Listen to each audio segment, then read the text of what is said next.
Was really good. It's your boy CJ Goodfellow. We back with the Boxing Clinic. You know this is how we move it. We back on the boxing grind. Shout out to the LDBC and the YTBC. We working. And Anthony Joshua did what he was supposed to do. He fulfilled his prediction. Said he knocked out Carlos Takam in 10 to 12 rounds. They said, after he fought Dominic Brazil, Takam followed Takam. I'm gonna pronounce his name right. He earned it. Followed him to his hotel to lobby for a fight. And he definitely exceeded a lot of people's expectations, especially in America, because I can't speak for people in the UK. He's definitely was a roller. He was a tough roller tonight. Talk about the fight, he came out real awkward, a lot of upper body movement. The jab is still, Anthony Joshua's kryptonite. He hasn't improved on that, on taking away the jab or how to deal with the jab. And the jab set out a lot of different stuff for him. The real issue with Takam was he couldn't get full leverage on his punches with Joshua, because Joshua was keep his hands home. He fought tall some, and when Takam was trying to get in that counter, left hook or that right hand, he just couldn't get Joshua flush because how tall and big he was. And if he fully commit, then Joshua was going to catch him trying to come out. So he would try to get in. I thought he should have ripped the body a lot more, because he was in position to rip the body. Maybe he was worried about the uppercut. But if he was able to rip that body more, he wouldn't have had to worry about the uppercut too much longer, because Joshua was dead tired going in the second half of that fight. He was breathing hard when they was checking on Takum's eyes. He got cut some buffalo eyes. The mouthpiece was ready to fall out. He just doesn't have the stamina. The stamina is going to be an issue for Anthony Joshua, similar how it was for Canelo early on in his career, Oscar De La Hoya, his full career, and a host of others. And I thought if Takam would have ripped the body a lot more, like he did late in the fight, which I never understand. Look it off cue for a minute. Why fighters go to the body late in the fight and commit to the body late in the fight? Get it popping early, because it pays off. But that's what Takam did. He ripped the body, but Joshua was on target practice. His jab was crisp. That's one thing I can say that he got. He was hitting them with right hooks, left hooks. He was accurate with his attack tonight, because he didn't go crazy and throw a lot of punches. He not Windmill Wilder. He don't go crazy and just flurry punches.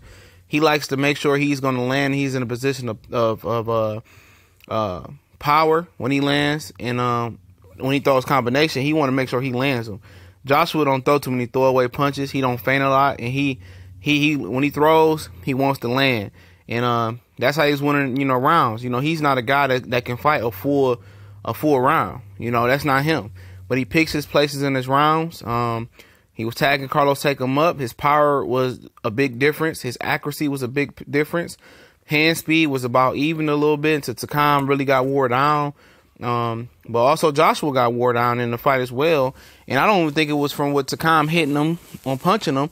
I think he just don't have the stamina. And that's just my honest opinion. I just don't think Anthony Joshua got the stamina to go a full 12, but he's getting that experience now, so maybe the experience might help him deal with the stamina, anxiety, and the energy in the stadium. But he ended up stopping Carlos Takam in the 12th round. I think a lot of people, some people might say, oh, it's controversial. I look at it like this: the ref knew that Takam, didn't have a chance left, and he protected him. He saved him years on his boxing career. Joshua, I think, boxed him up with a combination in that round real quick. Then they got into another combination. He got him with another combination. Then he finished him with the combination. The ref said it was enough. And Takam wasn't helping himself because he wasn't responding. He was wobbling. He was a little drunk. But he still got his legs back even after that. The referee stopped him. And he could have let him go on. But I think he saved Takam's career. And after this performance, Takam is going to get a lot of calls and opportunity to make more money. And I understand that in his mind, he felt he had a chance. But everybody in the arena and around the world knew that he didn't have a chance to win that fight at that point. And I'm glad the referee did stop it. He saved him. He's going to be able to cash that $5 million check and move on. You know what I'm saying? Move on and fight bigger and better fights.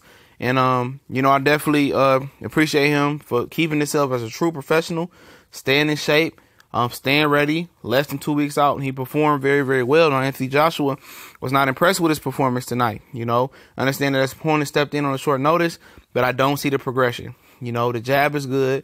He keeping that backhand home. He keeping them arms up, but he fights tight.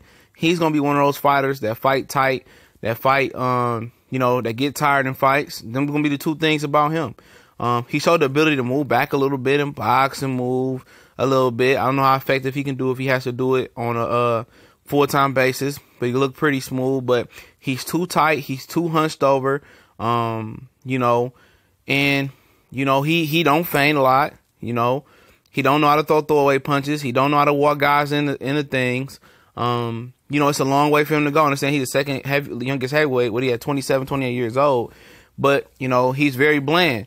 But the good news about it is most people in the division is very bland. You know, none of these guys are upper echelon, you know, type of fighters. They're not legendary, future Hall of Fame, elite fighters like in the 90s, 80s, early 2000s. You know, these guys don't even compare to, you know, middleweights, you know, now.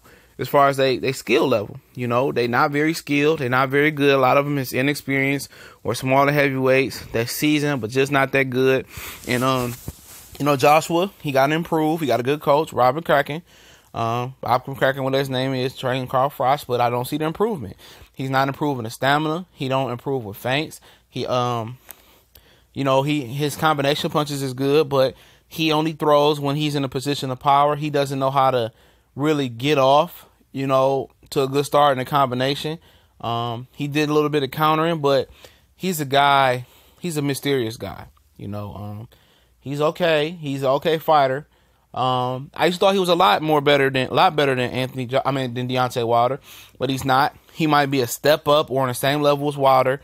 The jab, he can't slip a jab. He can't move his head. Wilder, I don't care what y'all say, he got a solid jab, and that will be an issue for him. A guy that's the same height as him, that's going to be an issue, as Klitschko showed. A guy that's explosive with some type of movement, even though Wilder is sloppy. Wilder can go 12 without getting tired. He's more of explosive. He's more of a fluid athlete, even though he's sloppy. That fight is to me, is a real 50-50 fight. I heard Terrence Crawford say on his Twitter handle, he did a Q&A, first person to learn the first punch. First person to land the first punch, yeah. I think that fight is 50-50, and I see why they don't want that fight, because Joshua is not progressing. You know, he really not. He ain't getting no head movement. He ain't getting no feint. He can't slip a jab. He can't slip a punch. He's tight. Seems like he get a little bit nervous in there, and he loosened up towards the end of the fight, and he get tired. So, you know, he got some work to do, and I understand why he don't want to fight Wilder next, because he got a lot of work to do. So do Wilder, but we gone.